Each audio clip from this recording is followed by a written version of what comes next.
इसमें से कभी कभी देखिए, सिलेबस तो बहुत छोटा है, साइंस एंड टेक्नोलॉजी का है, लेकिन क्वेश्चन यहाँ से बहुत आते हैं। लेकिन क्वेश्चन उस तरह से नहीं आते जिस तरह से सिलेबस है, क्योंकि सिलेबस में फिजिक्स है, केमिस्ट्री है, बायोलॉजी है, कुछ नहीं आता यहाँ क्वेश्चन। फिजिक्स से कोई क्वेश्चन नहीं आता, कि सब कुछ नहीं पूछता, क्या कहते हैं, दोलन, फ्रीक्वेंसी, कुछ नहीं। फैराडे नियम, गुलाम, ये सब कुछ नहीं पूछता। वो करंट अफेयर से मिक्स होके शायद आता है ना। हाँ, करंट अफेयर से मिक्स होकर के टेक्नोलॉजी पूछता है। साइंस और टेक्नोलॉजी दोनों में अंतर है। क्या अंतर है? विज्ञान और प्रौद्योगिकी में क्या अंतर है, कोई बता सकता है? What is the basic difference between the science and technology? Sir science जो है वो नियम वगैरह हैं जो बन चुके हैं, बेस्ड हैं, और टेक्नोलॉजी उन नियमों पर अप्लाई की गई है। मतलब साइंस के नियम बने हैं। सर जो कुछ खोज हो चुकी है या कुछ प्रैक्टिकल कर चुके हैं। हाँ, खोज बनाए नहीं है नियम, वो हाँ यूनिवर्सल लॉ है, जी सर। जिनको आपने खोजा है, केवल ढूंढा है, बनाया नहीं है। आपने नियम बना दिया कि क्या कहते हैं, नहीं, थ्रस्ट होने से आगे बढ़ेंगे, या फिर ये आपने खोजा था नियम? खोजने के द्वारा है बाय ना, प्रैक्टिकल। खोजा था नियम, बिल्कुल। टेक्नोलॉजी में और क्या है, नई नई टेक्नोलॉजी चीजें क्या है? अप्लाई कर रहे हैं, नई नई चीजें उस बना रहे नियम हैं सर, को अप्लाई कर रहे समझते हैं उन हुए, नियमों को। हाँ, कम से कम समय में अधिक से अधिक आउटपुट लेने की जो पद्धति है, वही एक कहलाती है तकनीकी। टेक्नोलॉजी क्या है? टेक्नोलॉजी यही है ना, minimum input and maximum output, minimum time frame. Application of the science is the technology. विज्ञान का अनुप्रयोग ही तो प्रौद्योगिकी है। और जो नई एडवांस टेक्नोलॉजी आती रहती है, करंट अफेयर भरा पड़ा रहता है, वही पूछेगा कि पूछेगा उठा करके कि लेंस पूछेगा, है ना। तो ज्यादा फोकस करना है हमें उन पार्ट पर जहां से क्वेश्चन बनता है। बाकी तो बहुत बड़ा सिलेबस है, आप लोग पढ़ डालो, हम फालतू कूड़ा बढ़ाते नहीं है, है ना। हमको मतलब सिर्फ उसी चीज से होता है जो पेपर में आ जाए। बाकी आप फिजिक्स उठाओ पढ़ डालो, मन है, केमिस्ट्री उठाओ पढ़ डालो, एक आध क्वेश्चन मान लो कभी 5-10 साल में आ जाए तो मैं नहीं कह सकता। लाइट से क्वेश्चन आता है कुछ, अपवर्तन विवर्तन, ये सब जो कि हम पढ़ा चुके हैं भूगोल में, है ना। लेंस से प्रकाश की चाल कहाँ पे कितनी है, ये इस तरह के घटिया लेवल के क्वेश्चन कभी कभी पूछ लेता है, जो सबको पता होगा। नहीं पता होगा तो फिर क्या कहते हैं, ढूंढो पढ़ डालो, बच्चों वाली चीजें, ठीक है। बायोलॉजी से क्वेश्चन आता है, बायोलॉजी से क्वेश्चन आता है। बायोलॉजी में क्वेश्चन कहाँ से फिक्स जगह है जहां से आता है, विटामिन की कमी से कौन से रोग होते हैं, ये पूछा जाता है। इसके बाद ये जो अंतःस्रावी और बहिर्स्रावी ग्रंथियां हैं, exocrine endocrine system, digestive system, enzymes and hormones, ये कुछ जगहें हैं जो फिक्स हैं। बाकी तो बायोटेक्नोलॉजी से क्वेश्चन सबसे ज्यादा आता है। कौन सी वैक्सीन बनी, कौन सा नया वायरस आया, कौन सा नया फंगल अटैक आया, इस तरह की चीजें ज्यादा पूछी जाती हैं इसमें। चिकित्सा विज्ञान में नए नए जो अनुसंधान हुए हैं वो पूछ लिया जाता है। तो ये हो गया, यानी कि मेन फोकस हमको प्रौद्योगिकी पे है, और प्रौद्योगिकी को पढ़ते हुए विज्ञान को पढ़ेंगे नए तरीके से। हम वो पढ़ेंगे जो पेपर में पूछता है, ठीक है। क्योंकि यूपीएससी पढ़ने से नहीं निकलता है, समझे, सिलेबस अपार है, ये निकलता है क्या पढ़ें क्या ना पढ़ें ये जानने से। तो इसके कई पार्ट हैं, जैसे आपका हो गया अर्थ साइंस,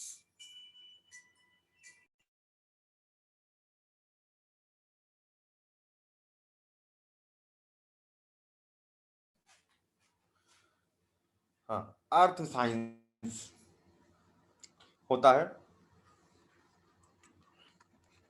क्या क्या है जो हमको पढ़ना है। डिफेंस इसी तरह अर्थ साइंस हो गया, स्पेस, अनिल उसका टच स्क्रीन का इस्तेमाल मत करो, नहीं तो लिख उठेगा।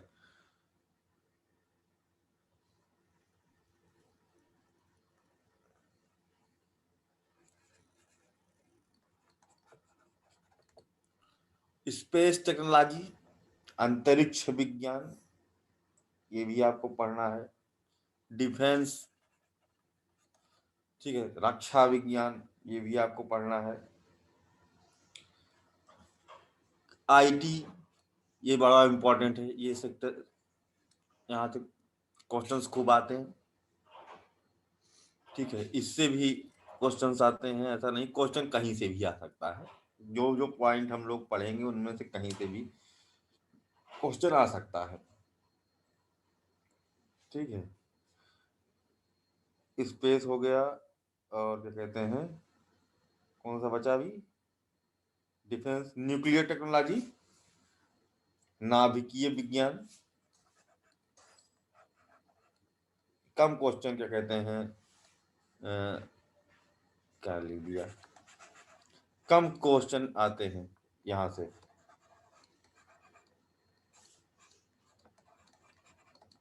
ठीक है, ये एल और ई है, ठीक है, इसमें से आते हैं।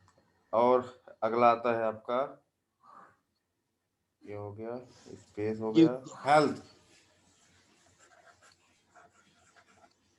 ठीक है, हेल्थ, हेल्थ में आपका जैसे information technology and computer science, जिसमें बिटकॉइन वगैरह बहुत चर्चा का विषय रहा है ना, रैनसमवेयर वायरस, बिटकॉइन, ये सब चीजें, क्रिप्टो करेंसी क्या होती, इथेरियम क्या है ना, ये सब चीजें पूछी जाती है इसमें। और नए नए सर्वर, सुपर कंप्यूटर कौन सा आया, ये चीजें ज्यादा बहुत इंपॉर्टेंट होता है, जैसे सुपर कंप्यूटर, क्वांटम कंप्यूटिंग, ठीक है, इंटरनेट से जुड़ी हुई बातें, हाइपरलूप टेक्नोलॉजी, 3D प्रिंटिंग, ठीक है, 5G, आर्टिफिशियल इंटेलिजेंस है तो समझ लो इतना इंपॉर्टेंट है, क्या बताएं, एआई डिबेटेबल टॉपिक भी है, आर्टिफिशियल इंटेलिजेंस भी इसी में पढ़नी है हम लोगों को, ठीक है, live fidelity technology, life high technology जिसे कहते हैं, blockchain technology and bitcoin, crypto currency, ये सब चीजें बड़ी महत्वपूर्ण चीजें हैं, मतलब कंप्यूटर एंड आईटी वाला। न्यूक्लियर टेक्नोलॉजी में सिंपली परमाणु के बारे में पढ़ेंगे, electron proton neutron, alpha beta gamma, कौन फिशन फ्यूजन रिएक्टर, है, इंडिया न्यूक्लियर एनर्जी प्रोग्राम जो चल रहे हैं उनके बारे में पढ़ेंगे। डिफेंस टेक्नोलॉजी में तो आपको मिसाइल, है ना, लॉन्चर, शिप्स, ये सब, कौन सा हेलीकॉप्टर खरीदा गया, कौन सा क्या है, ये सब चीजें इसमें पढ़ाई जाती हैं, कितनी तरह की मिसाइल होती हैं। हेल्थ वाले में बीमारियां, ठीक है, neglected tropical diseases, orphan diseases, ठीक है, एएमआर क्या होता है, antimicrobial resistance, genetically modified organism, जीनोत परिवर्तित जो वो है, क्या कहते हैं उसे, खाद्य सामग्री वगैरह है, एग्रीकल्चर प्रोड्यूस है, ये सब चीजें, क्या होती है। फिर बायोटेक्नोलॉजी, बायोटेक्नोलॉजी में आप पढ़ेंगे, मतलब हेल्थ और बायोटेक्नोलॉजी में थोड़ा अंतर है।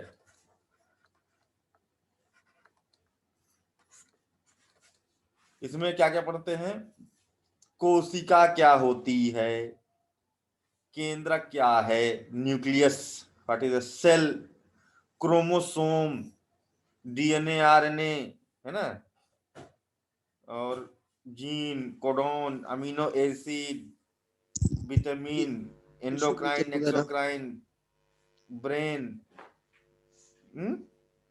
टिश्यू कल्चर वगैरह भी आता है इसमें। टिश्यू कल्चर, ठीक है, genetic engineering, stem cells, application of biotechnology, बहुत सारी चीजें इसमें आती हैं। तो ये था आपका क्या कहते हैं, कंप्लीट साइंस एंड टेक्नोलॉजी का सिलेबस, जो हम लोगों ने देख लिया कि ये सब चीजें पढ़नी है।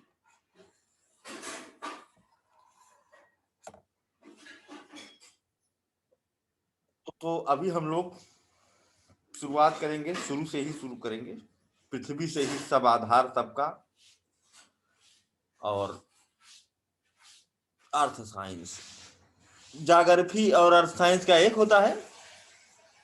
कोई यहाँ अर्थ साइंस से तो नहीं, मुझे लगता नहीं है कि अर्थ साइंस से किसी ने यहाँ ग्रेजुएशन किया होगा, क्योंकि बहुत ही ज्यादा टिपिकल सब्जेक्ट है। अगर कोई किया हो तो मुझे पता होगा, कोई मैं गारंटी के साथ कहता हूँ किसी ने अर्थ साइंस से यहाँ जो है ग्रेजुएशन भी नहीं किया होगा, पीएचडी की बात छोड़ो ना। जी सर।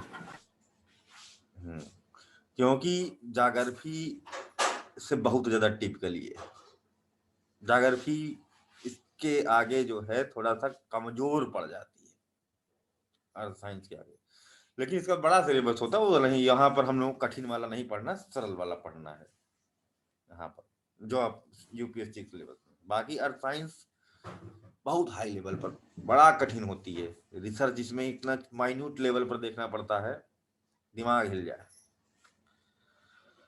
और लोग इससे पीएचडी भी करते हैं, वैल्यू भी है, बड़ी उनको अच्छी नौकरी मिलती है, पीएचडी करते हैं, अपना असाइनमेंट बनाते हैं, और जब उनको प्रॉब्लम होती है तो उनका सलूशन कहीं मिलता भी नहीं।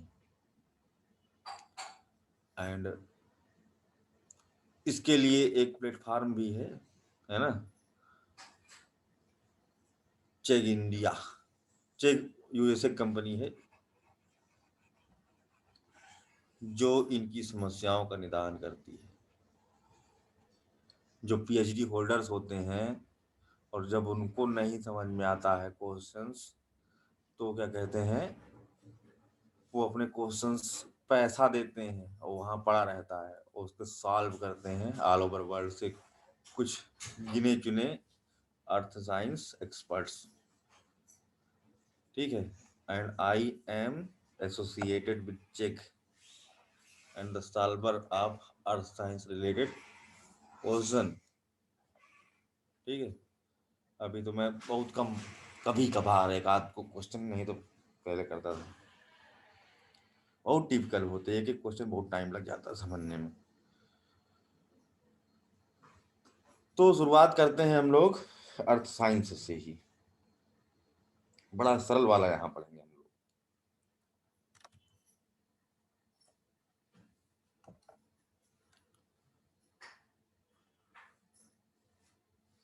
सबसे पहले इसमें, अच्छा इसका सिलेबस हमने बताया कि साइंस में कौन कौन सा है?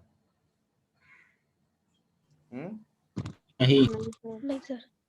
अच्छा, बहुत छोटा सिलेबस है यहाँ, वो भी बहुत हल्का। जैसे ध्रुवीय विज्ञान क्या है,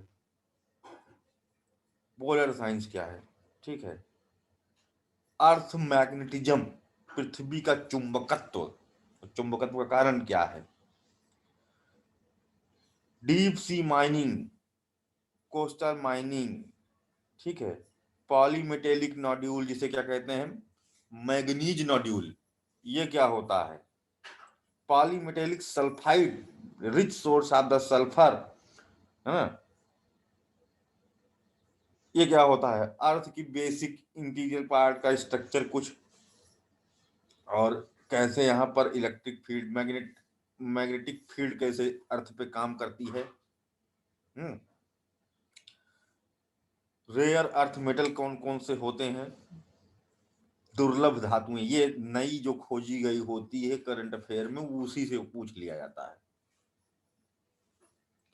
और कुछ नए जो अर्थ साइंस से रिलेटेड करंट अफेयर में मामला होता है, उस पर हम लोग फोकस करेंगे।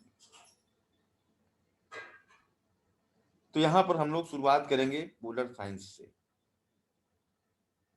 अर्थ साइंस के अंदर पोलर साइंस, ठीक।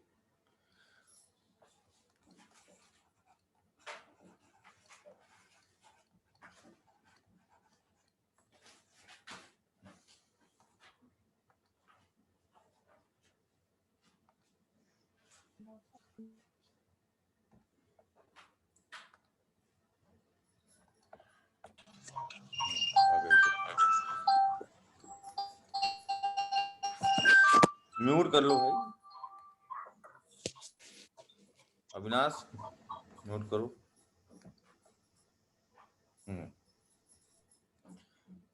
पोलर साइंस में देखिए, म्यूट कर लो भाई, तुम लोग डिस्टर्ब होता है।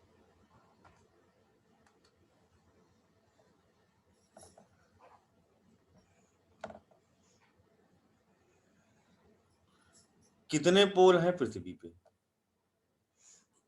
तो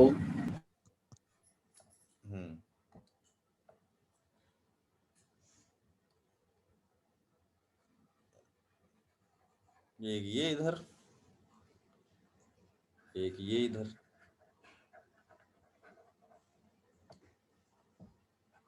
परमाफ्रॉस्ट रीजन सदैव जमे रहते हैं बर्फ की चादर से। सूर्य की किरणें तिरछी पड़ती हैं, इस कारण से यहाँ बहुत अधिक ठंडक पाई जाती है। ऊपर वाले को क्या कहते हैं, ये तो ज्योग्राफी में भी पढ़ पढ़ के थक गए हैं, है ना, आर्कटिक। और ये कौन सा है, परार्कटिक, अंटार्कटिक, है ना।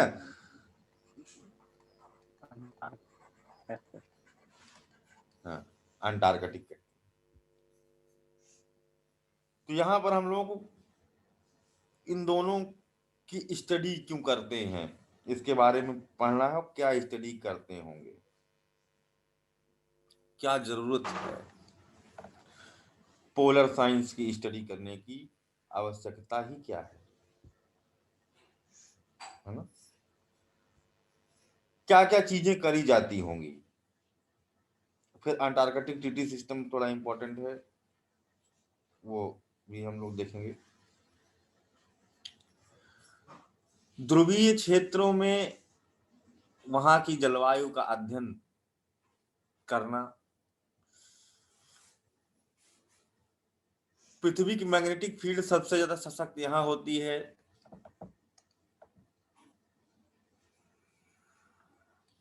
कंसंट्रेशन उनका ज्यादा होता है।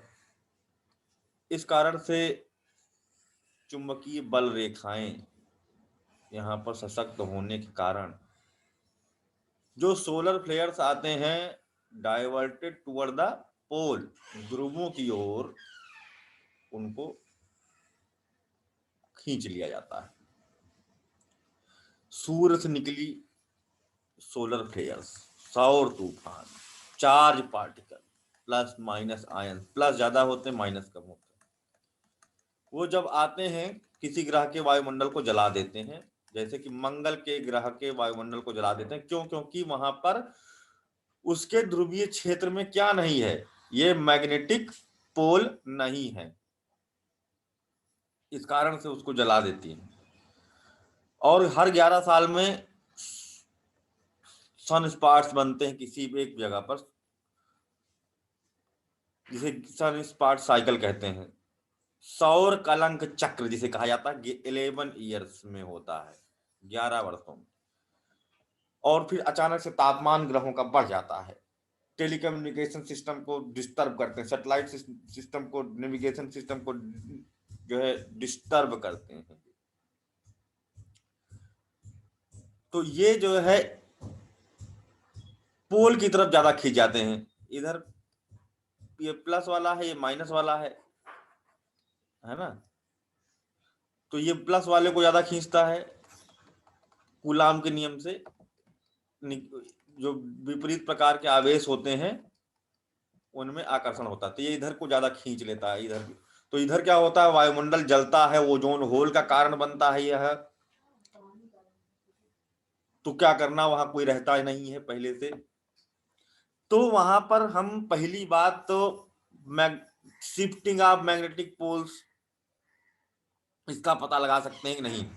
करंट अफेयर में इसके पढ़े थे। मैग्नेटिक फील्ड जो है शिफ्ट हो रही है, ठीक है। ये ऐसे घूम रही है टुवर्ड द रसिया।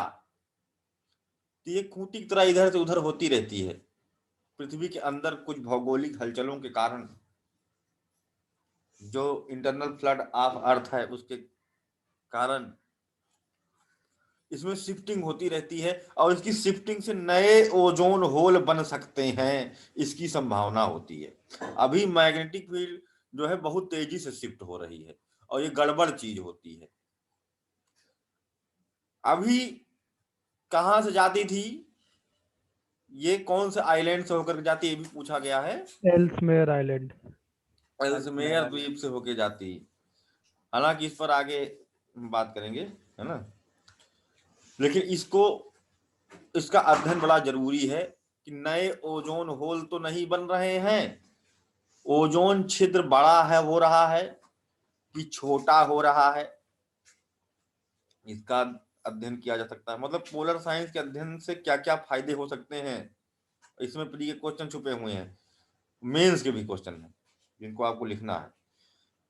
क्या क्या, एक पहला कि behaviour of the earth magnetic field in the polar region में चुंबकीय बल रेखाओं की भूमिका का अध्ययन, study of ozone hole, ozone छिद्र का अध्ययन, नया ओजोन होल बन रहा है कि नहीं बन रहा, कि या फिर सिकुड़ रहा है कि फैल रहा है ना। ये सब चीजें इसमें से क्या कहते हैं पूछी जाएंगी। ओजोन का कम ऊंचाई पर यहां पर पाई जाती है पोलर रीजन में, और ओजोन हमें बचाती है घातक परावैंगनिक किरणों से लेकिन ये चार्ज पार्टिकल आकर के उसे समाप्त कर देते हैं। केवल यही नहीं, दूसरे कारण भी हैं, जैसे कि पोलर वर्टेक्स, ध्रुवीय भंवर आती है, और स्ट्रेटोस्फेरिक क्लाउड, समताप मंडलीय मेघ इस क्षेत्र में इंटर कर जाते हैं पोलर रीजन में। कुल मिलाकर के ओजोन होल के कारण हैं ये तीन, जिसको हम लोग बाद में पढ़ेंगे आगे। वो समस्या वो इकोलॉजी एनवायरनमेंट में पढ़ेंगे, यहाँ नहीं पढ़ेंगे। तो उससे यहाँ पर छिद्र हो जाते हैं। First ozone hole discovered by doctor foreman, American climatologist, जो पोलर साइंस पर रिसर्च कर रहे थे यहाँ ध्रुवीय क्षेत्र में अंटार्कटिका में। तो उन्होंने देखा कि प्लैंकटन्स मर गए, तो इसका मतलब क्यों मर गए, तो उन्होंने पता लगाया कि हाँ ओजोन छिद्र हो चुका है, इस कारण से मर गए। ये पता लगेगा। तीसरी बात पता चलेगी, melting of the glaciers, bifurcation of the glacier with the main belt. अभी हाल ही में न्यूज में रहा कि एक बहुत बड़ा टुकड़ा अंटार्कटिका का टूट करके सदर्न ओशन में एंट्री मार चुका है। अगर वो पिघल गया तो बड़ा नुकसान होगा। क्यों आदित्य, पढ़े थे वाली न्यूज? सही पता था कि टूटे अलग हुआ है, इतना पता है। हाँ। नुकसान का ये बस टकरा सकता है किसी से, शिप से, वो सब। सीप उप तो ठीक है, लेकिन पिघलेगा तो बाढ़ तो आएगी, कोस्टल रीजन डूबने के खतरे हैं, बहुत बड़ा ब्लॉक है। हाँ सर। और टूटा क्यों ये पता लगाना। उसके बाद वो पिघल रहा है वहां पानी, तो कोस्टल रीजन डूब जाएंगे, उसका स्टडी करना। ये सब भी चीजें पोलर साइंस के तहत ही की जाती हैं। और ये सब करने के लिए कूलर क्लाइमेट का अध्ययन करना, ठंडे क्षेत्र में वहां की जलवायु क्या है, प्लांट स्पीसीज क्या है, एनिमल स्पीसीज क्या है, बिहेवियर उनका, वो तो उसमें पढ़ते हैं इकोलॉजी में, बिहेवियर वगैरह। तो यानी कि हमें आवश्यकता है कि आर्कटिक, अंटार्कटिक और जिसे थर्ड पोल कहते हैं, हिमालयन रीजन भी इसमें इंक्लूड करके पढ़ते हैं पोलर साइंस में। क्योंकि Himalayan glacier are similar to Arctic glacier. तो अगर आर्कटिक और आर्कटिक की हिमानियों का अध्ययन करते हैं तो हिमालय की हिमानियों के बारे में भी हमें बहुत सारी जानकारी प्राप्त हो जाएगी। अगर वहां पर पिघलने के कारणों को पता लगाते हैं तो यहाँ पर भी हम उन चीजों का रोकथाम उपाय कर सकते हैं। फालतू में पढ़ाई नहीं होती है सब चीजें। तो यानी कि यहाँ पर रिसर्च करने के लिए रिसर्च टीम जाती होगी, बहुत ठंडा क्षेत्र है और वहां पर उन्हें इक्विपमेंट्स की आवश्यकता होती होगी। बिना इक्विपमेंट के तो कैसे स्टडी करेंगे एडवांस लेवल पर। तो यानी कि यहाँ पर रिसर्च स्टेशन लगाने पड़ेंगे, पड़ेंगे ना, नहीं पड़ेंगे। ऐसे गए हवा में, ऐसे ध्यान लगाए, तुरंत सब ध्रुव बताने लगा, I facing problem of the stratospheric cloud, please save me, O son of almighty, thank for visiting here.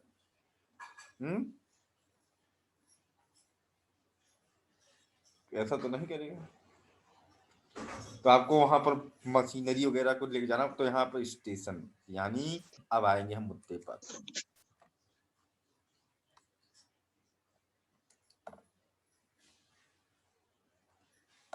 तो सबसे पहले आर्कटिक रिसर्च प्रोग्राम पढ़ेंगे भारत के।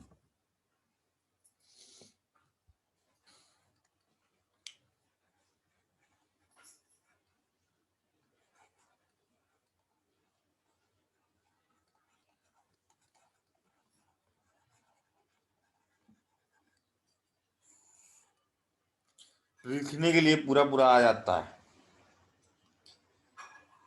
और यहाँ से जो सबसे मेन क्वेश्चन आता है कि जो रिसर्च स्टेशन से कहाँ क्या नाम है, वो बहुत ज्यादा इंपॉर्टेंट है, वही मेन चीज है। लेकिन मेंस वाला भी हम लोग पेपर थर्ड भी तो देना है, तो वहाँ यह सब क्वेश्चन खूब आते हैं। कब शुरू किया गया भारत का आर्कटिक में अनुसंधान योजना है, आर्कटिक क्षेत्र अनुसंधान योजना कब शुरू हुई? 2007। ठीक है। Circumpolar north, study of the circumpolar north, the major objective of the Indian research in Arctic region, वही है जो अभी हमने डिस्कस किया। यहां पर ऐसे लिखेंगे, इसके बाद में पहले तो लिखेंगे कब शुरू किया गया, है ना।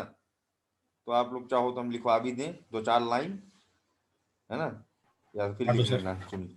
लिखवा ठीक दीजिए है। सर। हाँ, लिखिए। आर्कटिक वाला ये हेडिंग डाल लीजिए, लिखिए India started Arctic research programme in 2007। भारत ने आर्कटिक अनुसंधान प्रोग्राम 2007 में प्रारंभ किया। To study the climatic condition and behaviour of the magnetic field,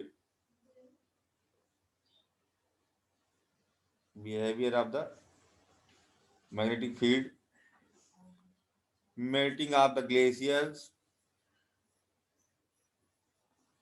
etc in the circumpolar north, जिसका ध्येय उत्तरी ध्रुवीय क्षेत्र में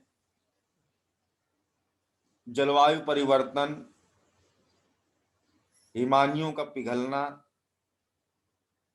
चुंबकीय क्षेत्र की प्रतिक्रिया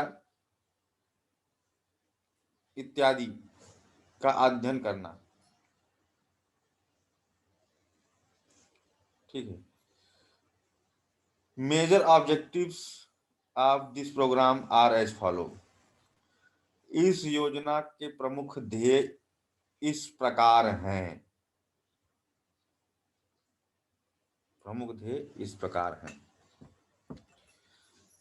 तो पहला ध्येय क्या है, लिख लेंगे इसमें, to study the tele connection between Arctic climate and Indian monsoon. Study the connection between the Arctic climate and the Indian monsoon. भारतीय मानसून तथा आर्कटिक जलवायु के बीच संबद्धता का अध्ययन करना। By analysing the sediment and ice core record. कैसे करेंगे दूसरा ना, by analysing the sediment and ice core records from the Arctic glacier and ice core records, मतलब palaeoclimatic data of the deposits of the glaciers in polar region, ऐसे भी लिख सकते हो। Analysing the sediment and ice core records from the Arctic glacier and the Arctic ocean. Arctic की हिमानियों तथा Arctic महासागर में पाए गए अवसादों तथा हिम जो नीचे वाला पार्ट होता है, अंतरहिम चादर के विवरण से किया जाएगा। और क्या होगा इसमें, satellite mapping of the glacier to check its continuity. हिमानियों की सततता की जानकारी प्राप्त करने के लिए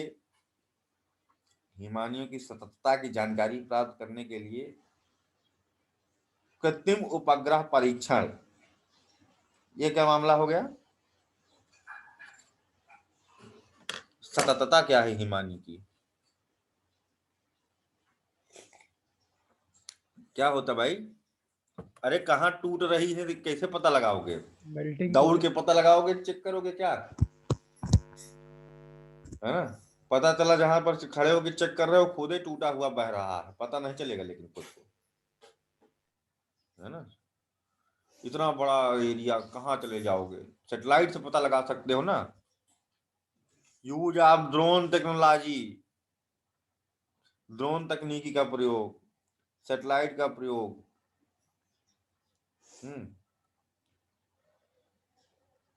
to carry out the comprehensive assessment of the types of species in polar region या आर्कटिक सर्कल। आर्कटिक क्षेत्र में वास करने वाले बोथ फ्लोरा एंड फौना, ऐसा कर लो, पादप तथा जंतु प्रजाति विविधता का अन्वेषण करना। To carry out the comprehensive study of flora and fauna of the Arctic reason.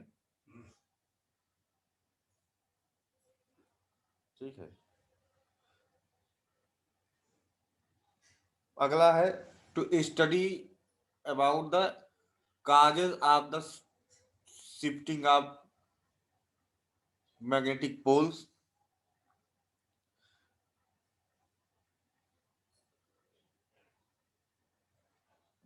क्या कहते हैं, ध्रुवीय चुंबकीय क्षेत्र के विक्षेपण का अध्ययन करना,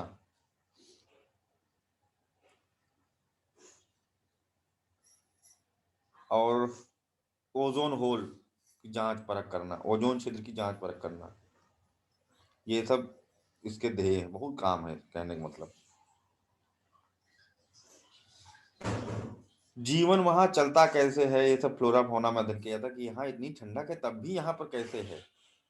पेंगुइन वगैरह तो पाई यहाँ नहीं पाई नहीं है, पेंगुइन पाई जाते अंटार्कटिका में। यहाँ पर कुछ बहुत रेयर प्रकार की जो है स्पीसीज पाई जाती हैं कोस्टल रीजन में, वो भी, बाकी तो सब ऐसे रहता। तो इसके लिए जो रिसर्च स्टेशन लगाए गए वो कहाँ कहाँ, for this purpose India install few research stations in Arctic circle. तो यानी कि research stations in the Arctic. Next बात लिखेंगे, आर्कटिक क्षेत्र में भारत के अनुसंधान केंद्र कौन कौन से हैं। पहला सबसे इंपॉर्टेंट जो नाम हमें याद रखना है, 2007 में जब शुरू किया गया, ये सब ईयर नहीं पूछेगा कुछ, और ना पूछेगा पहला दूसरा तीसरा कौन है। जो लेटेस्ट अगर कोई खुला है तो पूछे, नहीं तो लेटेस्ट भी नहीं पूछता तो पुराने वाले भी पूछ लेता है कि कहाँ पे आर्कटिक में कौन सा है, अंटार्कटिक में कौन सा है। तो हिमाद्री, ठीक है, हिमाद्री, इसको याद रखना, आर्कटिक में हिमाद्री। ज्यादा अंटार्कटिका पे लगाए गए, ध्येय सेम वही हो गए, ठीक है, ध्येय जो है सेम वही होंगे, लेकिन अंटार्कटिका पे लगे हैं। ये हिमाद्री तो एक ही यही है, ठीक है। कौन सी जगह पर लगा हुआ है, ये इंटरनेशनल आर्कटिक रिसर्च बेस है, अंतरराष्ट्रीय स्तर पर भी है, उसी प्रभाव क्षेत्र में इंडिया ने भी लिया हुआ है। इंटरनेशनल, ये पूछा जाता है कहाँ है, Arctic research base.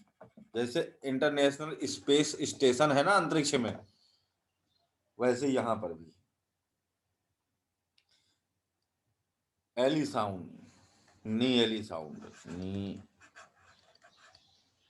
Allison, Svalbard,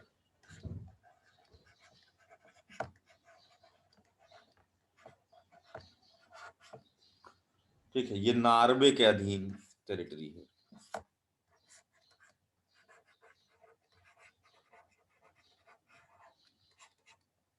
ठीक है, 2008 में हिमाद्री को इस प्रोग्राम के तहत स्थापित किया गया था,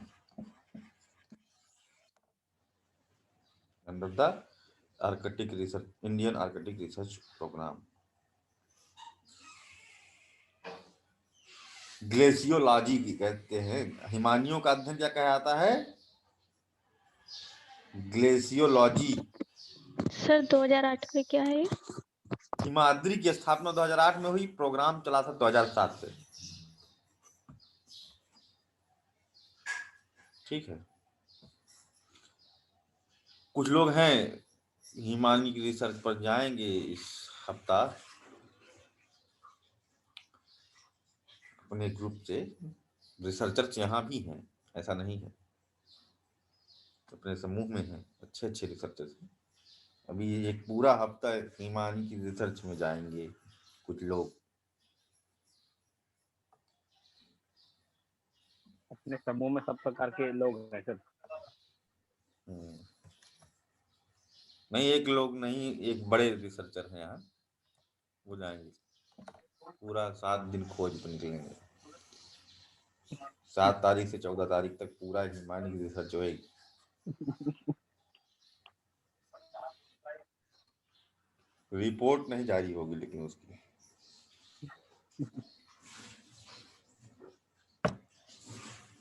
Antarctica programme,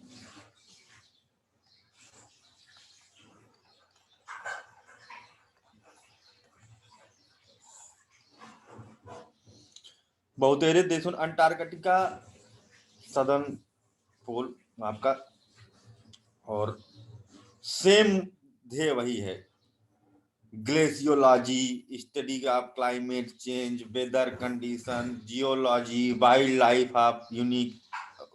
life of this unique region, यही सब जो ऊपर पढ़े थे सेम ध्येय इधर भी है। जियोलॉजी मतलब वोल्केनो वगैरह फूटता रहता है ना, वो सब डाइवर्जेंट प्लेट बाउंड्री वहां पर देखी जाती है, उसके कारण क्या हिमखंड टूट रहे हैं या कोई अन्य कारण है।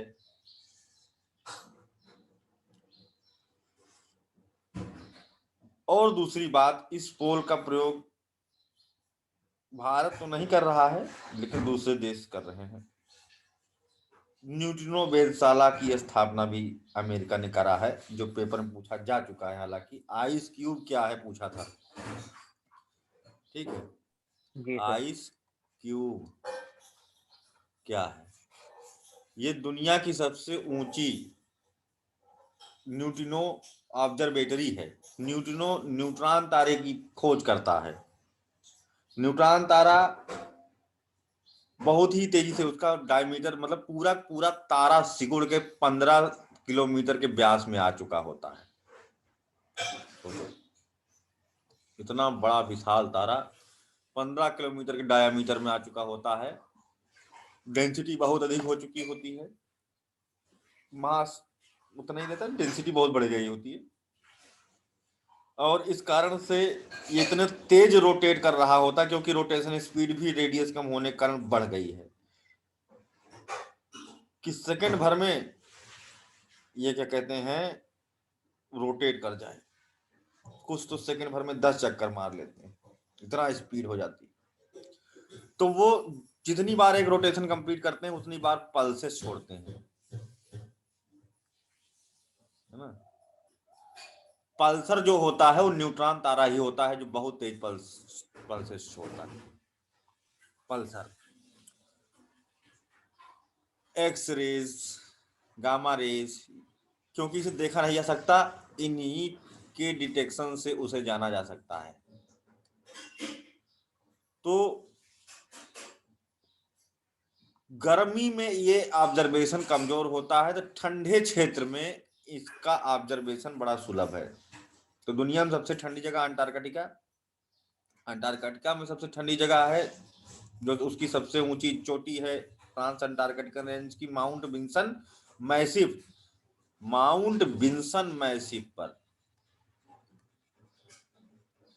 लगाया है यूएसए ने न्यूट्रॉन तारे की खोज के लिए, न्यूट्रिनो ऑब्जर्वेटरी। तो ये पूछा गया था कि है क्या।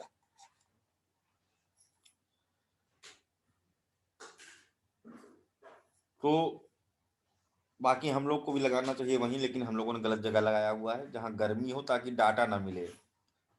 सब लगाते हैं ठंडे क्षेत्र में जाकर के, हम तो हिमालय पर भी नहीं लगाए, हमने नीलगिरी लगाया है जहाँ 27 डिग्री सेल्सियस तापमान, मतलब डाटा मिलेगा ही नहीं तो काम करना ही नहीं पड़ेगा, बात खत्म। लगा दो बस, प्रोजेक्ट आया है, पैसा मिला है, लगा दो। अब आज तक कुछ खोज भी नहीं किए हैं, ठीक है, ऐसे कैसे पड़ा हुआ है। सुस्त वैज्ञानिक हो गए हैं हमारे देश के।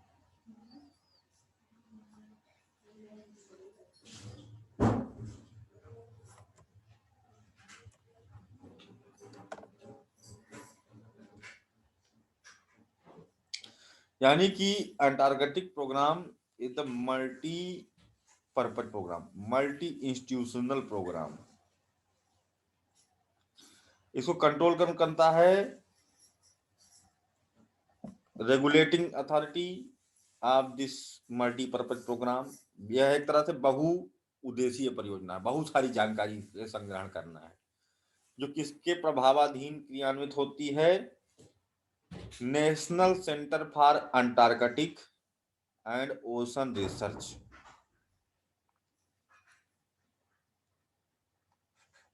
National centre for Antarctic and ocean research.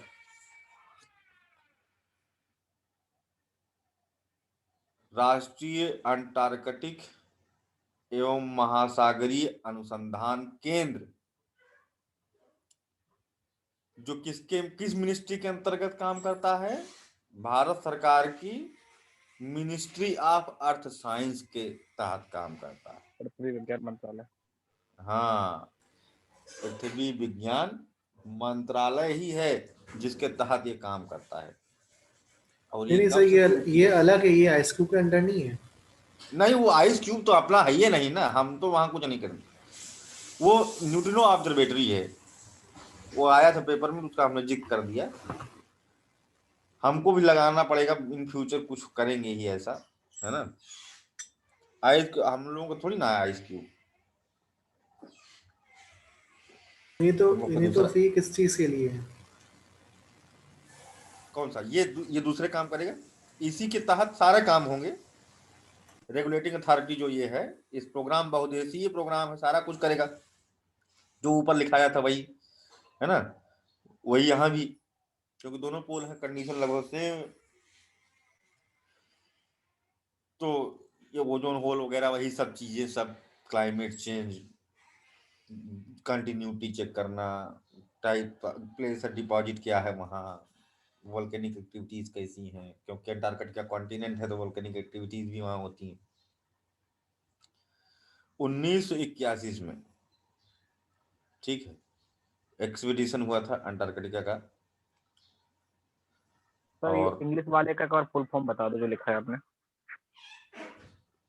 इसका है national centre for Antarctic and ocean research, राष्ट्रीय अंटार्कटिक एवं महासागरीय अनुसंधान केंद्र।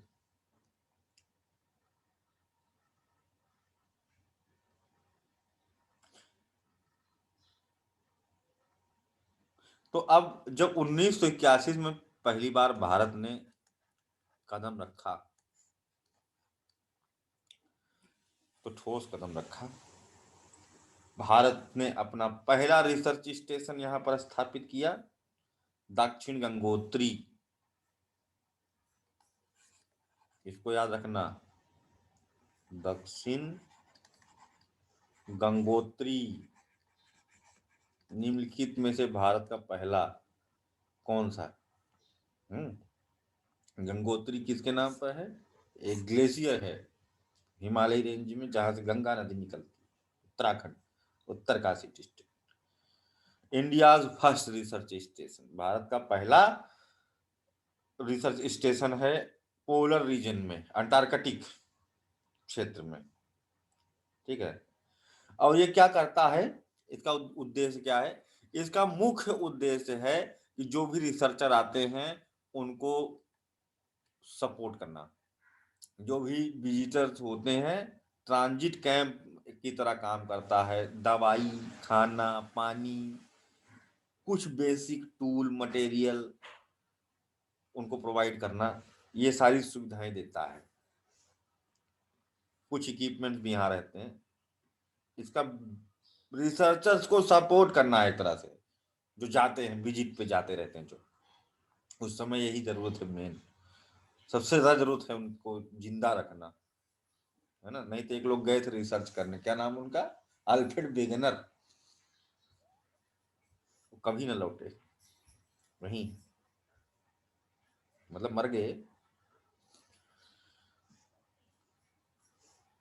दूसरा,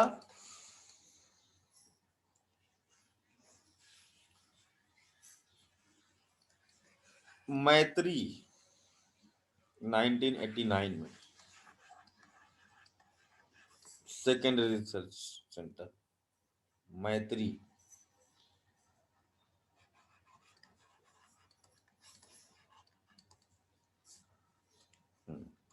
दक्षिण गंगोत्री, फिर मैत्री। ये कहाँ है?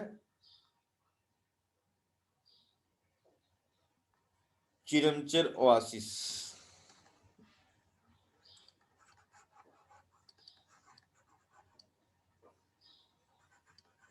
चिरमचेर ओआसिस। ओआसिस क्या होता है? जहां पर धरती फट जाती है, नीचे से पाताल तोड़ पानी ऊपर आ जाता है। धरती फटती है, पानी ऊपर आ जाता है। और यहां पर क्या सीन है कि वो पूरा जमा रहता है, ठंडक का कारण हमेशा पूरा जमा रहता है, तो उसी के ऊपर इसको लगा दिए। ठीक, ये इंपॉर्टेंट है। ऊपर क्या लगा दिए, उसके बगल ही ये कह सकते हैं आप कि इसी ओआसिस में क्या कहते हैं, क्योंकि इसका मुख्य ध्येय जो है ना, इसी के बारे में जानकारी प्राप्त करना है कि अंटार्कटिक क्षेत्र में ओआसिस का मतलब यही है कि डाइवर्जेंट प्लेट बाउंड्रीज यहाँ पर देखने को मिल रही है। धीरे धीरे ओआसिस का आकार बढ़ रहा, इससे पता लगेगा कि भाई फट रही जमीन। लेकिन इससे कोई दिक्कत नहीं, क्योंकि जितना भी पानी आएगा वो जम जाएगा।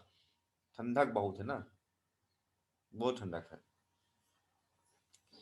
तो उसका अध्ययन करना कि कैसे अपना ये मुंह बड़ा कर रहा है, कितना बड़ा हो रहा है। डाइवर्जेंट प्लेट बाउंड्री करते हैं। मुख्य ध्येय इसका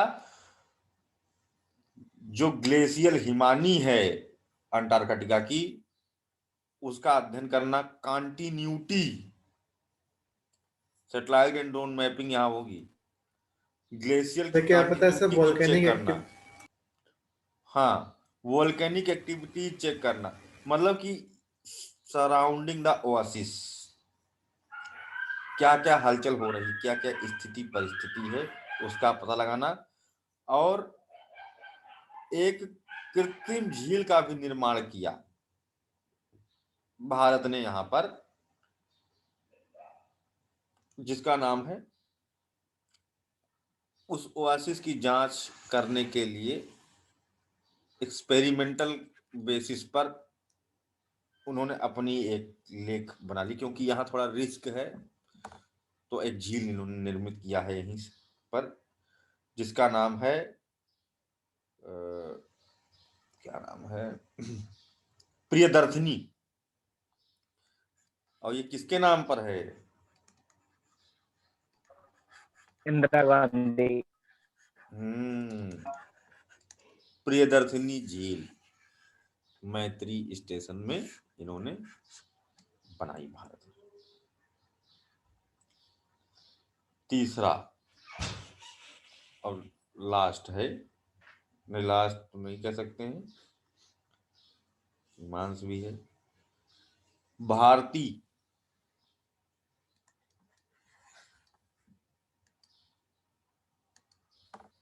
भारती 2015।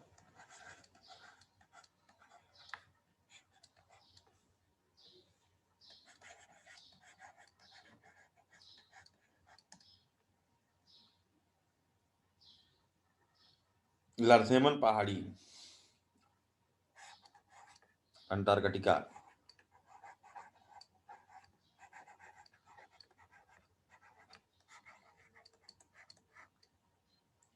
ये ओशनोग्राफिक रिसर्च के लिए है, ठीक है, महासागरीय अनुसंधान के लिए है। सदर्न ओशन जो अंटार्कटिका से कनेक्ट है, उस बाउंड्री पर जांच पड़ताल करने के लिए है, ओशनोग्राफिक रिसर्च के लिए।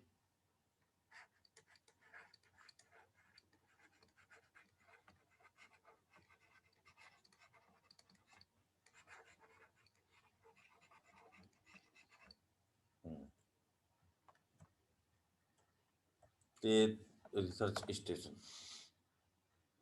अंटार्कटिक ट्रीटी सिस्टम, इस पर पूरा लिखने के लिए आ सकता है।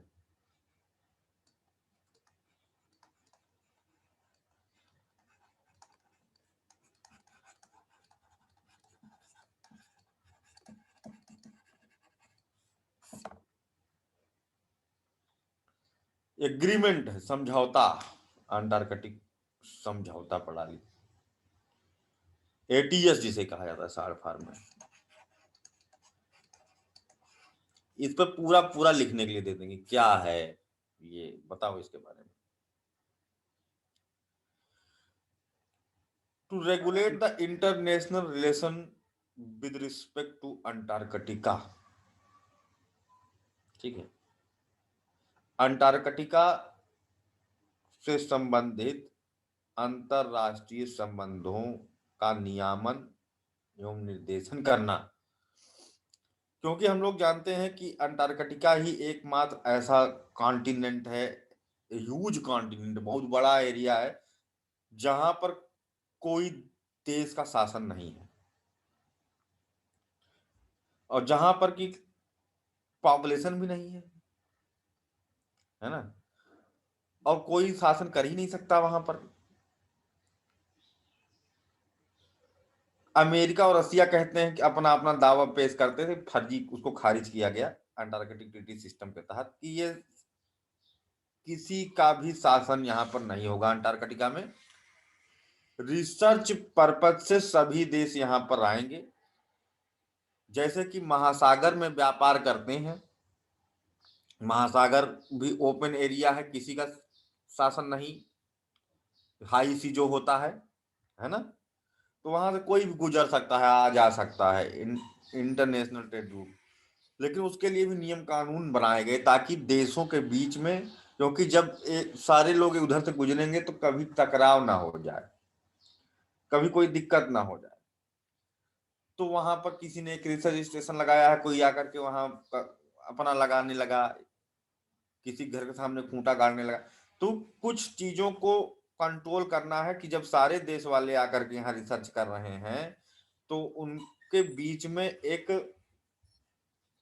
समझौता बहुत आवश्यक है, ताकि झगड़ा ना हो, ताकि दोनों को एक दूसरे से लाभ मिले, डाटा शेयरिंग, सपोर्ट। पता चला कि क्या कहते हैं, अमेरिका वाला रेत के तूफान में फंसा है, आप बढ़िया गाड़ी लेके निकल रहे हो उधर से, तो मर जाए, बहुत बढ़िया है ये, कम से कम रिसर्च हमारे देश के वैज्ञानिक के नाम पे चला जाएगा, है ना। अच्छा, ये अल्फ्रेडवा फंसा है का, नोबेल पाता ये, बहुत अच्छे भगवान है, और तेज लाओ मर जाए। ऐसे नहीं करते हैं, वहां सपोर्ट करो, उसको बचाओ। मतलब एक दूसरे को पारस्परिक सहयोग, mutual cooperation between the, to build up mutual cooperation between the countries, sharing of information, सूचनाओं का आदान प्रदान, हस्तांतरण। एक चीज हमने खोजा, अरे भाई ये देखो यहाँ पर इतना होल हो गया, क्या होगा इसका, अच्छा चलो हम अपनी टीम इस पर भेजते हैं, उसके पास टेक्नोलॉजी ज्यादा अच्छी है, आपके पास नहीं, लेकिन आप गए वहां ढूंढ लिए, वो गया, वो उसने भी बताया, क्योंकि एक वैश्विक समस्या बन सकती है ना, तो आपस में म्यूचुअल कॉपरेशन बना करके रखना। लेकिन भले वो रिसर्च कर ले उस पे आगे, लेकिन खोजने वाले के नाम मीट पर जो है वो क्रेडिट मिलेगा उस देश को। तो ये सब इसके ध्येय हैं। कब? 1961 समझौता कब हुआ? 1961। और कितने देश हैं अब तक इसमें, ये बहुत इंपॉर्टेंट है, 53 कंट्रीज ने क्या कहते हैं इस पर हस्ताक्षर किए हैं, इस समझौते को माना है। ठीक है, to establish the freedom for the scientific investigation, है ना। और दूसरी बात यह भी इसमें एक नियम है कि कोई मिलिट्री यहां नहीं भेज सकता अपनी, कोई भी नेवी, आर्मी, एयरफोर्स का व्यक्ति अंटार्कटिका पर विजिट नहीं कर सकता। बेचारे शिवेंद्र राहुल, क्या रिटायरमेंट के बाद जाओगे? चले जाएंगे, रिटायरमेंट के हाँ, बाद। No defence personnels are allowed to visit continent. ऐसा क्यों है?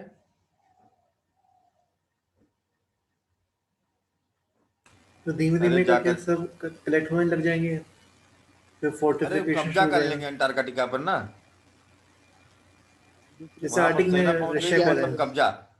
दूसरे वाले डिफेंस पर्सनालिटीज कहीं पर पैर जमा दें, किसी एरिया में पहुंच जाए तो समझ लो वो एरिया आपका। किसी भी एरिया में, है ना, जैसे मोदी जी गए पाकिस्तान, वहां 10 दिन रहे, कोई फर्क नहीं पड़ता। लेकिन भारत की सेना चली गई और 10 दिन इस क्षेत्र में रही, मतलब कि 10 दिन कब्जा करके रखी थी। जब डिफेंस कहीं पर एंट्री मारती है, वो अपना पैर जमाती है, तो समझ लो उसने कब्जा कर लिया, वो एरिया उसका हुआ। ये पावर होती है, बूता होता है डिफेंस का। यहाँ कोई कब्जा नहीं कर सकता, so no defence personnels are allowed. ठीक है, घूमने घामने में नहीं। अंटार्कटिका क्या करने घूमने जाएगा यार कोई।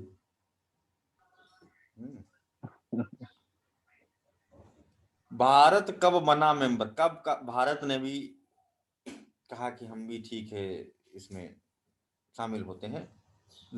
India become the part of this treaty in 1983। भारत ने क्या क्या किया, ठीक है, यहां पर पहुंचने के बाद जो भारतीय वैज्ञानिकों का समूह है अंटार्कटिका में जो रिसर्च कर रहे हैं, वो कर क्या रहे हैं आखिर वहां, और किए क्या क्या है, क्या क्या किए। तो पहला पॉइंट है इसमें, यानी कि इसको आप हेडिंग में डाल सकते हैं कि achievement of the Indian scientific researchers in Antarctican continent. Antarctica महाद्वीप में भारतीय वैज्ञानिक समूह द्वारा, क्या लाइन क्या बोले थे अंग्रेजी वाली, अंटार्कटिका में भारत के वैज्ञानिकों की उपलब्धियां। हाँ हाँ, अचीवमेंट्स, उपलब्धियां, ये लिखेंगे, इसी के साथ में ये जाकर के पूर्ण होगा आपका। ठीक है, पहला, इन्होंने न्यू स्पीसीज आइडेंटिफाइड की हैं।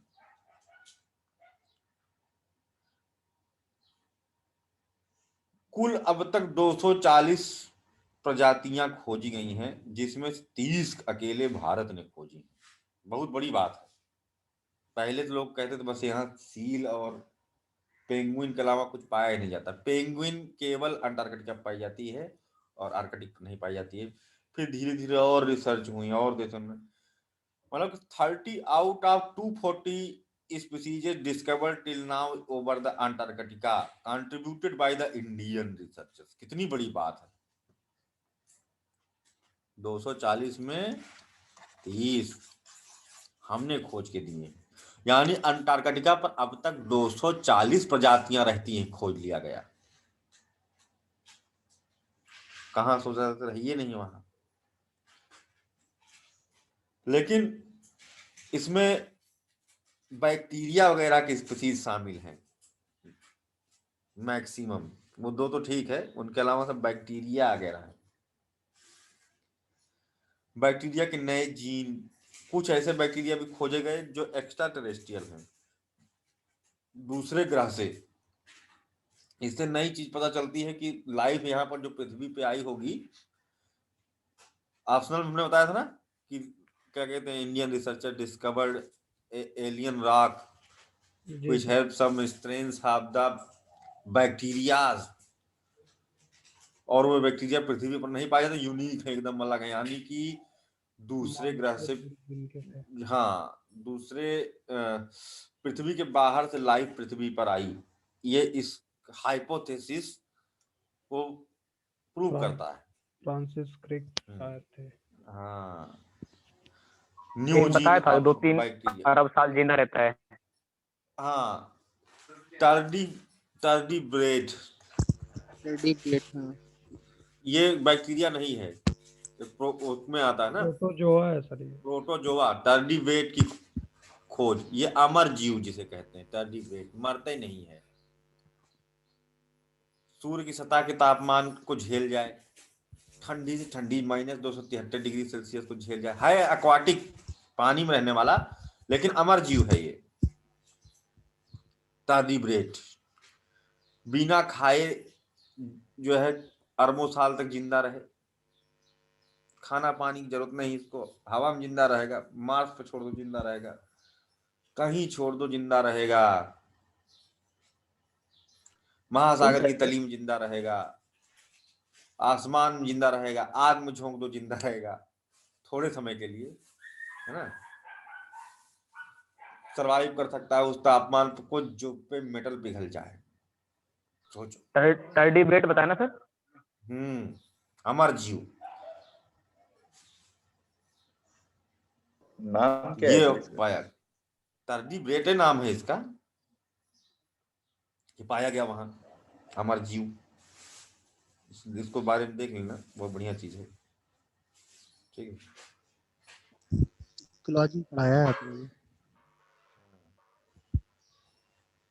लिपेसिस और प्रोटेसिस कौन कौन से हैं जो लो टेम्परेचर पर सरवाइव करते हैं, है ना, वो इसी में आता है टर्डीवेट। फिर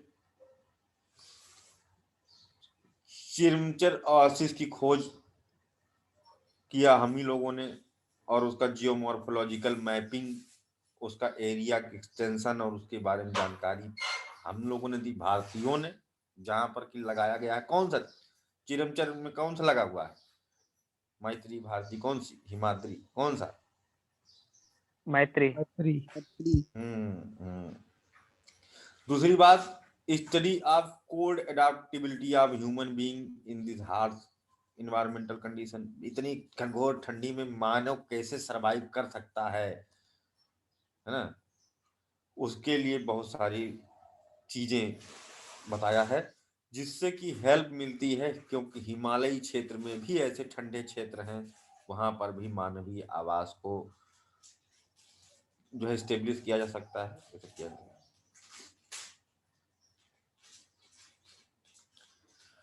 अब आती है बात लास्ट आपका कि हिमांश क्या है।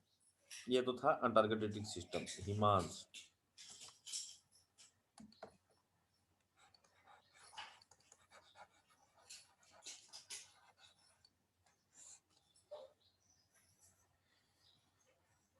ये है हिमानी भाई हिमांश अभिषेक। अच्छा नाम है सर।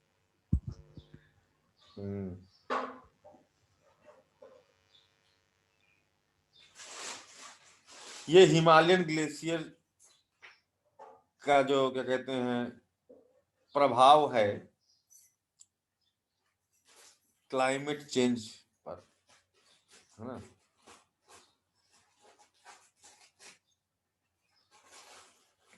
उसका अध्ययन करेगा। जलवायु परिवर्तन पर हिमालय की हिमानियों का प्रभाव। हाँ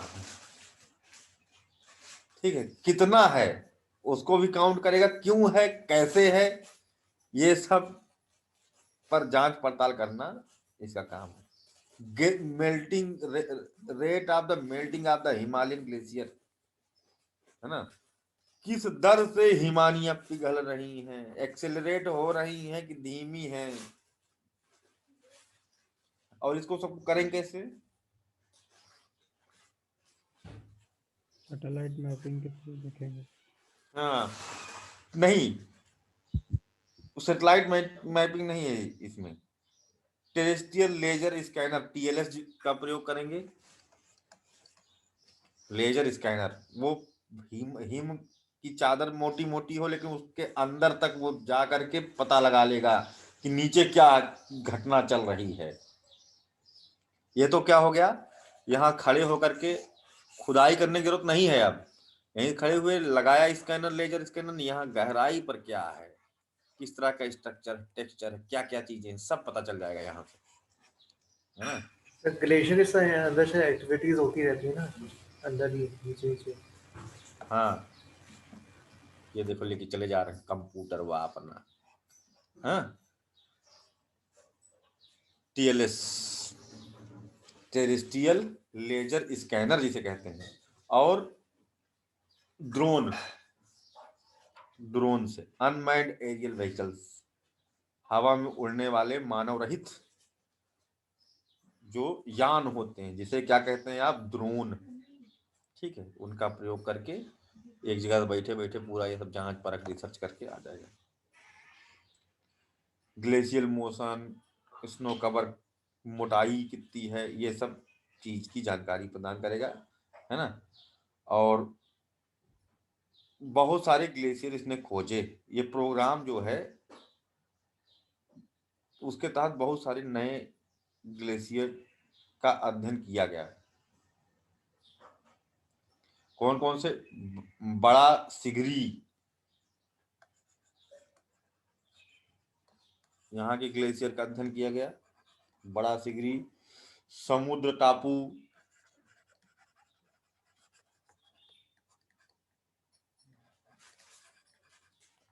बेताल हिमानी है, और गेपांगत, एक आध नाम याद हो बहुत,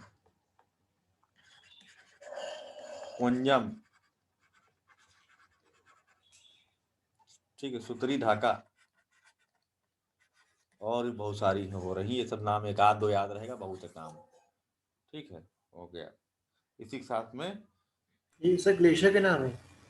हाँ, ये सब ग्लेशियर के नाम है, ग्लेशियर के नाम है।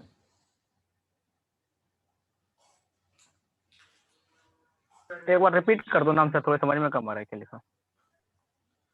बड़ा सिगरी, समुद्र टापू, बेताल, गेपंगत और सुत्री ढाका।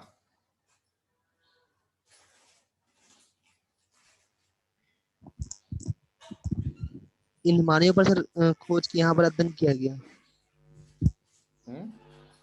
इन जगहों पर अध्ययन किया गया ना हिमालयों का। हाँ, इन सब जगहों पर अध्ययन किया गया।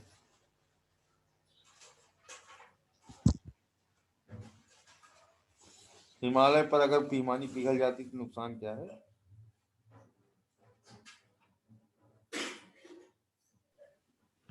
फ्लडिंग, फ्लड डिजास्टर्स जी बढ़ जाएंगे, ठीक है। और जो लॉक्ड वो हैं, मीथेन है या फिर कार्बन है जो ट्रैप है, सब गैसेस वो सब रिलीज हो जाएंगी। हाँ, वो सब बाहर भी रिलीज होंगी, उसका भी क्या कहते हैं नुकसान झेलने को मिलेगा। यानी कि केवल पर्वतीय क्षेत्र में ही नहीं, मैदानी क्षेत्र में भी इससे दिक्कतें होंगी, ठीक है।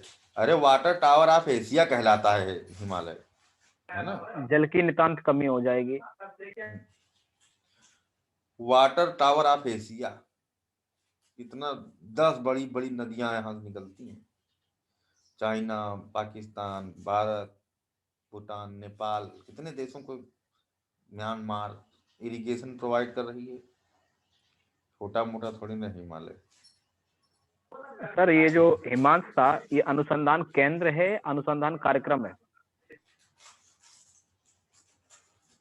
ये high altitude research station Himalaya में है।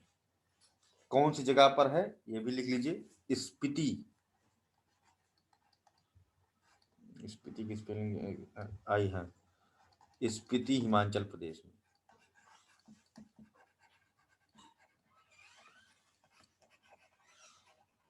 ठीक, क्या है, जैसे वो सब रिसर्च स्टेशन है वैसे यह भी एक ग्लेशियल रिसर्च स्टेशन है, स्पीति रीजन ऑफ हिमाचल प्रदेश,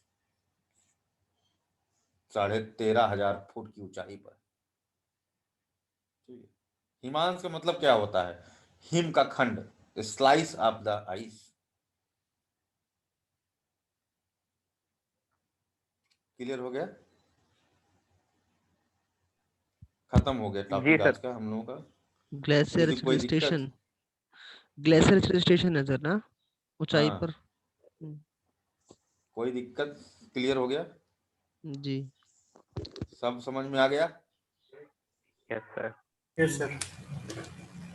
ठीक है भाई, बहुत बढ़िया। टॉपिक भी खत्म हो गया हम लोगों का, और ये बड़ा महत्वपूर्ण टॉपिक खत्म हुआ।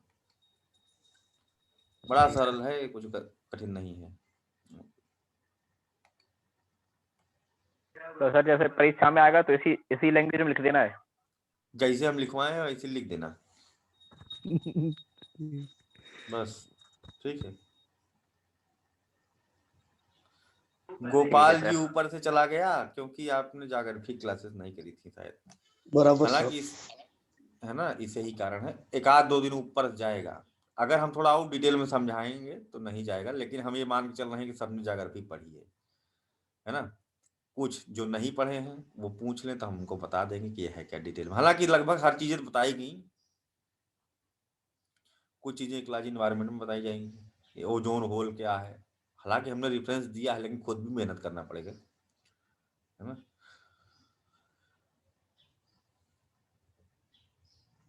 क्योंकि हम यहाँ पर साइंस एंड टेक्नोलॉजी पढ़ाएंगे, ज्योग्राफी नहीं पढ़ाएंगे, है ना। जी वो सर। बाद में पढ़ेंगे आप लोग। ठीक है। Good day.